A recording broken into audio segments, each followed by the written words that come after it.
guys, welcome back to my channel. If you're new, I'm Serein and my channel is called Dress Yourself Happy. Today's video is going to be a little bit different. I asked you on Snapchat and Twitter if you had any questions because I am sitting down to film a Q&A for you guys. I know I haven't done one in quite some time. I will link my old ones in the description box in case you wanted to watch some of the older ones. In the past, I had you guys just directly email me. It's getting a little bit harder for me to do that, but I did open up my email for the last 24 hours in case you guys did not have Twitter or didn't want to tweet it to me. So if you want to learn a little bit more about me and see what my answers are to your questions, then just keep on watching. Don't forget to subscribe, give this video a thumbs up if you enjoy it, if you want to see more of these types of relaxed Q&A kind of a situation. And don't worry, I have tons of beauty videos coming up as well. I just needed to do something today that was a little bit more chillax. So let's get started. My phone's about to die. That's awesome. All the questions are on here. So I'm going to go through Twitter first. Steph McCarroll-Doyle asked me on Twitter, how did you get started in makeup? Basically, for makeup, I have always loved it. I first discovered makeup around 6 or 7. I had my first ever dance recital and everybody for the dance recital was getting super dolled up. My mom at the time did not wear very much makeup. My mom's never really worn a lot of makeup, so I didn't really know too much about it, but being surrounded by all the excitement, the other parents and dance teachers helping me learn how to contour my eyes to make them look bigger on stage, the red lipstick, the winged eyeliners, doing a red dot on the inner corner of your eyes to make your eyes look wider, contouring, like that's where I first started makeup, is very, very dramatic stage makeup. And of course that led into theater. If you guys don't know, I have a theater background and an acting background.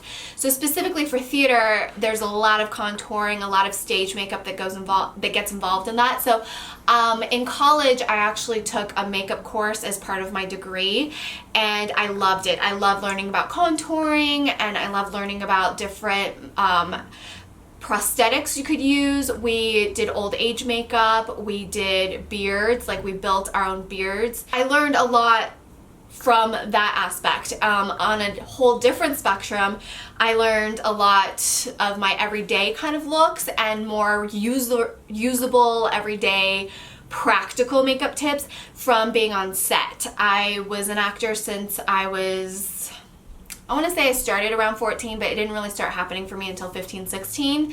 So when I was on professional TV, film, music video sets, I would spend hours in the makeup trailer. Like that was my favorite time of being on set, was learning from the makeup artists, seeing what products they used, looking at their makeup kits. Like that was so exciting and fun for me. Even to this day, if I'm on set, I love seeing what's in a makeup artist's kit and why they're using that product versus that product and what looks good on camera and all that stuff. Especially as camera technology has evolved, you can't get away with as much. In the past, people would just pack on the makeup, and yes, they still pack on the makeup, but it has to be very flawless and seamless because with the Ultra HD technology out there, if you wear too much, and what I use to light my videos here is very different than being on set for a TV show or a commercial, because they light things with a lot of shadows and very true to life lights. I just blow everything out so that you guys just see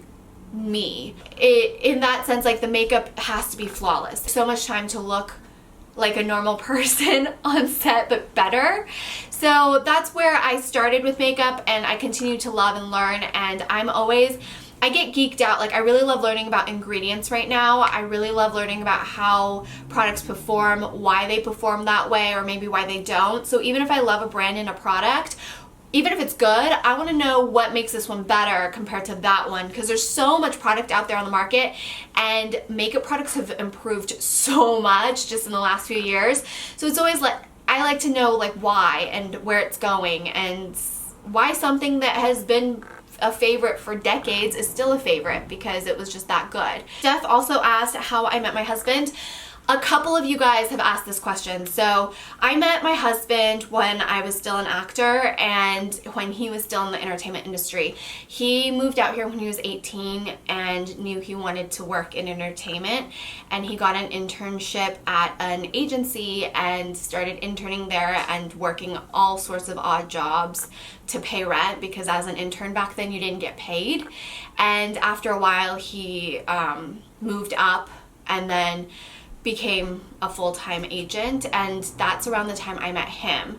Well, not around the time, he'd been an agent for a while, but I was in search of new representation. I had been jumping around from agent to agent to agent ever since I had a really great agent when I was a kid. I went to college and took a break, but I went to college for theater, and then I moved to New York for a little bit, and then I thought I was going to go to grad school. I even auditioned for grad schools, and then someone asked me a question while I was auditioning at grad school and said, why do you want to go to grad school if you've already worked as an actor? So, and I was kind of thinking about it because I wasn't really that into school. I love learning, but I love learning on my own, and I love taking classes, but I like to make my own curriculum and my own schedule. I don't really like to be forced to take a set schedule of classes just because it's what someone deems is what I need. My history of school and background, I kind of was like, why am I going to grad school? Oh, because I was told I needed to. And I was like, you know what, I'm kind of done being told what I need to do and not do. So I was jumping around looking for representation, and my really, really good friend at the time had been with this agency since she, her first and only agency, and I had a meeting with them. I actually submitted separately, so I didn't use her name to get in or anything, but I met my husband at the interview, and he says that he just immediately fell for me, and I was kind of like, this guy's being weird during this interview. And you hear all these horror stories of the casting couch and things like that, but he was nice enough, professional enough, seemed competent to do what I needed him to do job wise. I had a couple other meetings, but I really wanted that agency. So I drove home from our meeting, and he had immediately emailed my friend asking my friend if I was single and what my story was, and she comes immediately over because we were gonna hang out, and she's like, I heard you met him and all this stuff. And I was like, what? That's so weird, that's so creepy. And she's like, he thinks you're beautiful. And I'm like, ew. So creepy, so inappropriate. But she at the end said, look, I've known him for 8 years. I've never seen him date another actor. I don't hear about it, and he's a really good guy. And I was like, okay. So she left, and then he emailed me the next day and said, hey, would you want to go out? And at the time, I had decided I would say yes to anybody that would ask me out on a date. Now, whether or not you got a second date was a whole different story, but I was at that point in my life where I was like, what am I doing wrong? I'm in all these bad relationships, or these relationships that aren't healthy. I need to just date, and I need to be open to what's out there. And you know how you have these ideals, but it's not always reality, and you're saying no to a lot of things. So I'm going to just say yes to anybody that has the balls to ask me out or puts themselves out there to ask me out. And if anything, I'll have a good time, or I will have an awful time. But for the most part, I had a really good time. Whether or not there was a connection, I had a lot of really great first dates. Maybe not great first dates where I wanted to date them, but great first dates where I'm still friends with these people. I said yes, but I told him flat out, look, here's the thing, you work at the agency that is my number one choice. This is kind of weird. So what's the deal? And he was like, well, that's fine. I'll just have you meet with somebody else and we can go out. So we went out, and we hit it off immediately. And he was very, very persistent because I was still kind of unsure. I was like, oh, I don't know. I just got out of a relationship. It's still a sticky situation. I'm still talking to the guy. I don't know what the deal is. And so he was just like, okay. But he was very, very persistent, and clearly he won. But I was just kind of confused. So that's how we met, and I know a lot of you guys want to know how we met. What's your favorite part of this time of year? My favorite part of this time of year is honestly, I like the cooler weather. I get overheated really, really easily, and I get really uncomfortable. I get headaches. I just like sweat real easily. I think it's a good thing, but it's also like an annoying thing, because it's good that your body is cooling itself and functioning by sweating, but I don't like being hot. I don't like being cold or freezing, but I think in Southern California, our winter or this time of year is very comfortable. It does get really cold, don't get me wrong, but compared to the rest of the world, it does not get that cold, and I do enjoy the relief from the heat. I also just love the scents. I love the warm cookie scents, the Christmas tree scents, fireplace smoke, like the smell of burning wood. It's very comforting to me. So yeah, that's my favorite time of year. Here's your daily dose of Cooper. He wanted to be seen. Did you just come paw at me because you wanted to say hi to everybody, and now you're acting all shy? It's ridiculous. Next question is from Marion Milan Pierre, I think is your handle. Where is your favorite place to visit? Okay, my favorite place to visit locally would be Rodeo, that area. I feel like it's just very comforting, it's very safe, it's very clean, and it's really fun for me and Habs because we will just walk around with a cup of coffee, look at all the fancy things. It's always really well decorated. It's just a really nice place. I also just really enjoy being at home, honestly. Like with my crazy schedule lately, I haven't just sat at home and like chilled out. If I'm home, I'm either filming, editing, answering emails, talking to you guys, answering comments, or like planning out more stuff. And I really feel like I've lost some of that like ability to just sit down and chill out. But I really do like my home. Anywhere I live, I like to make it as cozy and pleasant as possible, and I haven't been able to do that since we moved. The filming room is really cozy. Hubs came in the other day and was sitting here talking to me while I was working and was like, your room is really cozy. I'm like, well, I spend all my time in here if I'm home, so I made it that way. But I would really like to take the time to make my family room that way, and maybe the bedroom. There's still stuff we have to take to storage. Like, this is the busiest I've ever been, but also the happiest I've ever been, so I'm not really complaining. I just need to balance it a little bit more. And I actually talked to Christina from Jouet, and I was like, how do you balance it all? And she's like, the truth is you don't balance it out. You don't balance it all. You have to figure out what's important to you and make it happen. But I also think she does take the time to chill out, and I need to schedule that in. Angelus Harry wrote, hi, this is my question. What is your best advice for covering bad skin? What is your favorite makeup brand? So for bad skin, here's the cold hard truth. If you have texture, raised bumps, active breakouts that is causing a textural issue, you cannot make that go away. You can only color correct and cover. So if you are worried about being able to see the bumps, you really have to start from skincare, going to a licensed dermatologist, finding a licensed esthetician, possibly a medical esthetician, to really get your skin under control, get it healthy. Now, in between getting it healthy and living your life, you can color correct it, and I recommend using, if you have a lot of redness, you want to use a green toned color corrector. We talk about color correcting a lot in my DMK video using DMK Cosmetics, which if you have really bad skin, I recommend using DMK foundation. I have it right here. I talk about this a lot on my channel, and I have actually done so much about this on my channel because I truly believe in it. It will give you the color correct. They have color correcting palettes. It will help you with the color correcting, and you can watch that video to really see how we color correct. I don't have textural issues or a lot of redness, but you get the concept because the makeup artist explains a little bit of how to color correct.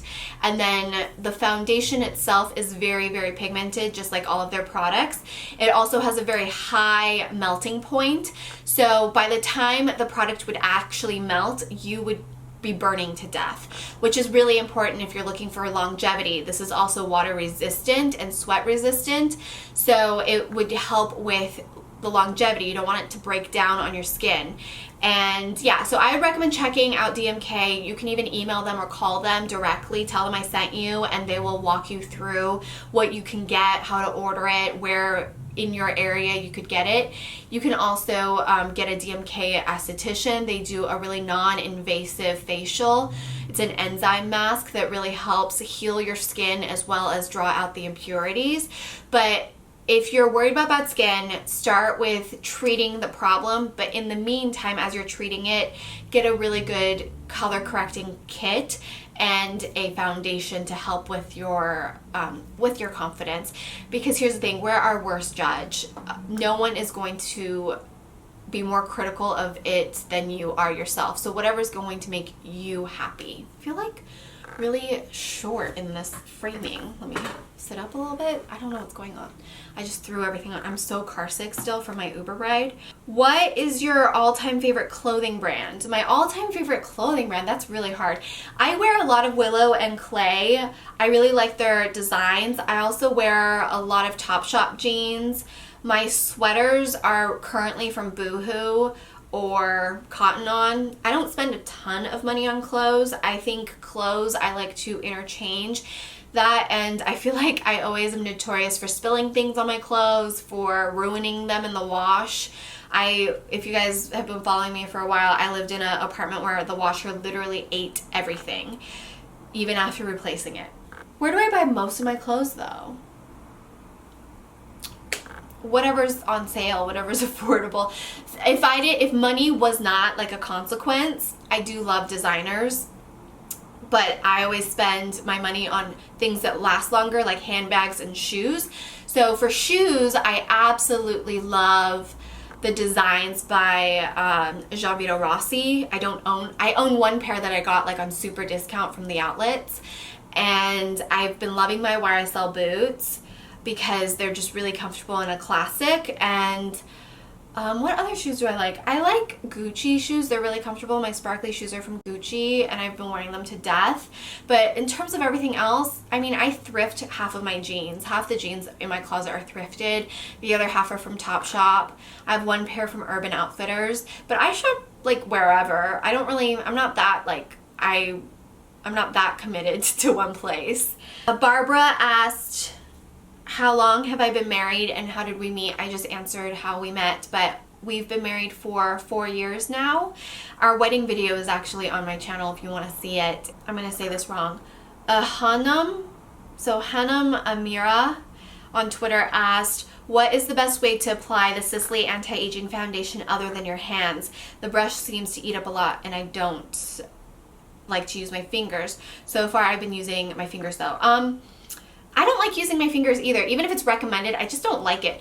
What I like to use it with is a very damp beauty blender. So I will wet that beauty blender, get it really, really sopping wet, squeeze it all out, take a towel, wrap it and squeeze it to get rid of the excess.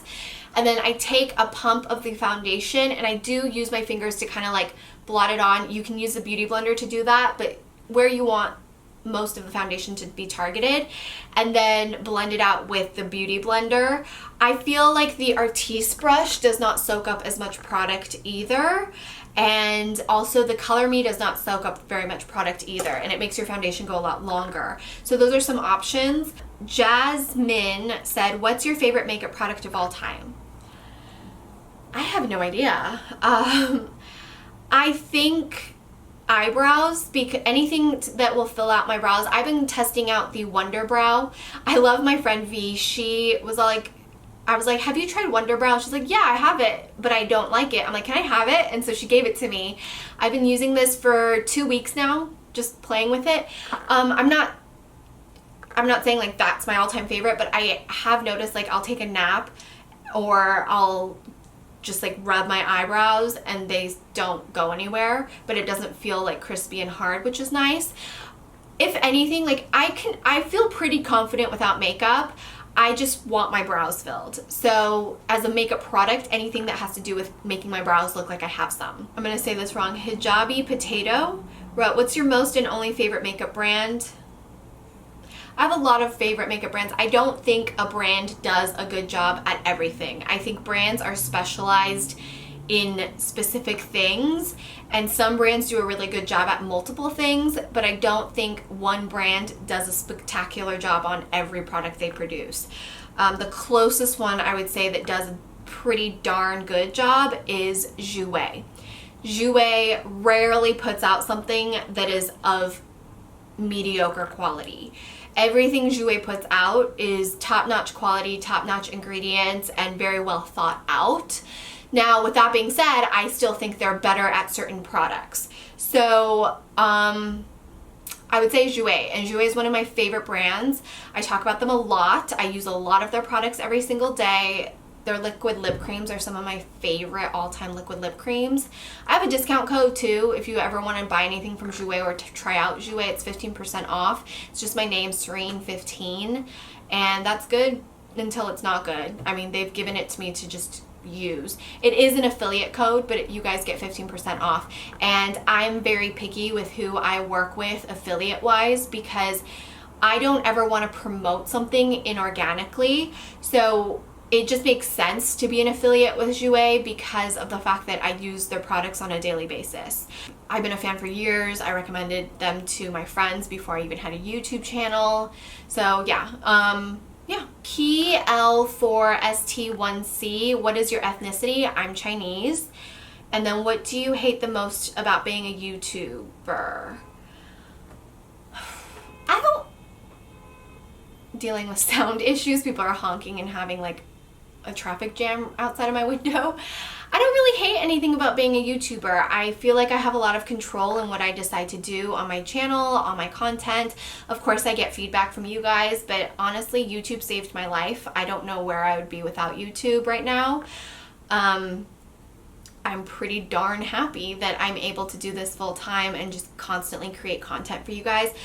I think the one thing would be the hard thing for me is to shut off. That's the one thing I don't like about being on YouTube, but let's be honest, that's just me being crazy and not shutting off.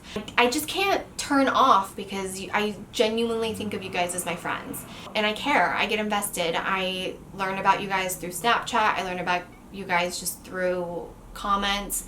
And I genuinely care about you guys the more I learn about you. So it's hard for me to be like, I'm not going to respond to comments ever again, or I'm not going to look at my Snapchat comments. I do because I care. So I think that might be a love-hate relationship, that I care too much to the point where at some point I do have to back off a little bit, because same reason like why I don't talk to all of my friends every single day, every single second, because it would just be physically impossible. Stephanie Gomez wrote, how do you balance YouTube and your personal life? Well, I don't think I do a very good job at it. I think it helps that I'm older, so all of my personal life friends, like the friends I had forever, have families and their jobs and their careers and they're doing their own thing. So it's not like they require that much attention. They kind of also just understand me and get that I love what I do, and I live in LA, and most of my friends, my close friends, don't live in LA, so it's hard for us to see each other anyways. But I do make the effort. There's a few people in my life that I make the effort to work around their schedule and their priorities, and we just make it work. I have to figure out a balance for me and Hubs because it's not a balance right now, so we do have, well, I have to figure it out. We had a conversation yesterday. So in terms of my family, I respect their privacy, especially my mom's, ever since her stroke. So Sundays is when I visit her, or usually like 99% of the time, unless something happens, I'm not there, or I visit her multiple times a week. But if I'm with my mom, I am not going to be filming, snapping, or I'm not going to be online, essentially. So the hours I'm with my mom is with my mom. My brother's not very comfortable on social media, so I respect his privacy, and same with my sister. Janessa Collins asked, do I have any Christmas traditions? I don't really have any Christmas traditions anymore. We used to. Unfortunately, as everyone got older, everyone kind of just separated. With my family, my my tradition with Hubs is that Christmas morning is with us. Christmas Eve is with my family. Christmas morning we celebrate together, just the two of us, and we either make dinner or we go out to dinner and we open each other's presents if we haven't already opened it on Christmas Day. So that's kind of our little tradition right now, but nothing crazy. I tried to start a tradition of making gingerbread houses together, but my attention span is of like 0, so Hubs would end up being stuck with making the whole gingerbread house. And I would always get these like elaborate crazy ones. So he put the kibosh on that. Sophie May wrote, what is your favorite eyeshadow palette? Ooh, okay, my favorite one currently is the Marc Jacobs Style Icon. I just feel like this is very versatile for everybody. I talked about it a ton, so I won't go too much into it. Of course, now that it's available, I get to talk about it a little bit more, but I really love the peach palette. This one just smells and makes me happy. It smells like peaches, makes me happy. Like, how can you not love it? It has, and I was shocked at how versatile this palette is as well. And it was funny because Hubs walked in the other day and was all like, you're really getting your use out of that peach palette. And for him to notice that like I keep grabbing something proves I'm using it a lot, because I do have a lot of makeup, I have a lot of options, I have a lot of things coming in that I'm testing all the time. Or for me to constantly reach for the same thing, it means I love it. So Andrea Loch wrote, realistically, how much makeup do you wear on a daily basis? Not a lot of work, appropriate tutorials out there, lots of love. I think what I wear for every single day is pretty appropriate. I don't do any crazy tutorials. My makeup is very, like, I'm not gonna feel weird going to work or school in it. Sometimes I pop on lashes, but even my lashes are really subtle. There are some insane makeup tutorials, but my kind of makeup is like fun, let's play with makeup, let's look our best, but hey, who's really got time for it? So I don't really contour, I don't really color correct that often. Of course I know how and I can, but I also feel more confident with less. So I do like to play up my eye looks, but for my face, I like to keep it pretty natural and wearable. So that's everything from Twitter. I have a couple email questions. It's from Larissa Campos, and you wrote, you're a new subscriber and you love my videos, thank you so much. And you're wondering what foundation or brand you'd recommend for people with really yellow undertones. So here's my thing, and you said NC30, but it's now too dark orange for me. So you might have yellow undertones and so do I, but just because, here's my crazy thought process behind this. If you have yellow undertones, I don't want to wear a yellow based foundation to accentuate my yellow undertones. Now I can't wear a pink one because that's not going to match. So I'm going to go for a neutral toned foundation. Most of the foundations I wear have some sort of neutral base, but a little bit of olive maybe, or a little bit of beige. But I am not going to go and match myself to something just because it's a yellow based undertone and my skin is yellow based. If you are super, super pink, why would you go for a pink foundation? We want to counteract the pinkness in your skin. So that's why I think that it's very counterintuitive to think I have a yellow undertone, I have to go for yellow. That's not true. I think you should look for something that's very neutral if that's your case. I'll look at something and if it looks orange in the bottle, I'm not going to put it on my face no matter how much you say it's going to match. I'm going to go for something that's going to be my shade tone but still flatter my complexion. So if that makes any sense, check out DMK. They have a really great color selection. I'm in the Shinto series. If you're really concerned about having a yellow based undertone, check out their olive series. It's not like yellow, but it is got a yellow undertone. Too Faced Cosmetics makes a really great one if you wanted an everyday foundation.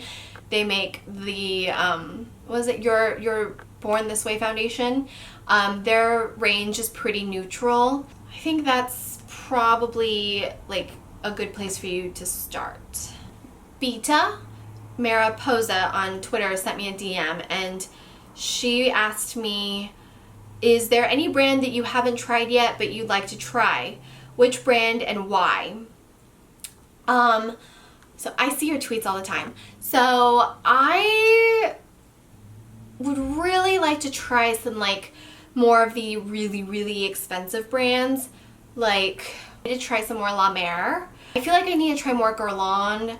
I like to try some more hard-to-get brands, very expensive luxury brands, because I think it's important for me to see what is available at that price range compared to what is available in the middle price range and then the affordable price range. So I do think some of these luxury brands are just charging for a name, but some are really, really that good. And I love to be able to weed that out for you guys. But there's not anything specifically off the top of my mind that I'm like, I have to try that and I haven't been able to try it. It's just a matter of like time and going to go get it for myself. So those are all the questions I think I have time for today. I think this video is going to be close to 20 minutes, if not 30. I hope you guys enjoyed today's video. If you did, please don't forget to give it a thumbs up. Subscribe to my channel if you haven't done so already. Don't forget, I have a couple really amazing giveaways coming up right before I take my little hiatus for the holidays. I will be taking December 25th through January 1st off on my main channel. And I have a lot of exciting things like my newsletter that I'm going to be doing monthly. It's going to be an open letter to you guys who are subscribed to my newsletter. You can click the description box and subscribe that way. Also an option for you to sign up for content creator tips, which I'm going to start doing in 2017. I really want to be able to help you guys who are trying to start a channel or a blog or social media, or maybe you've started but you feel stuck. I hopefully can help inspire you or just guide you along, maybe not make some of the mistakes I made.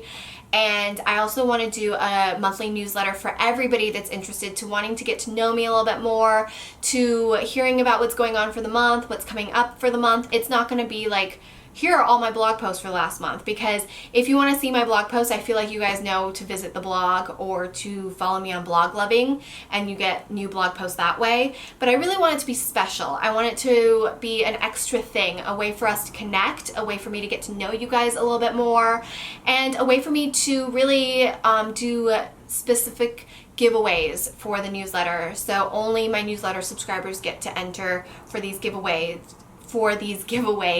and for the bonus content. And I want to feature my viewers. I want to feature my listeners to the podcast. I just want to really like share the community, build this community, and make it a solid, fun place for everyone to be.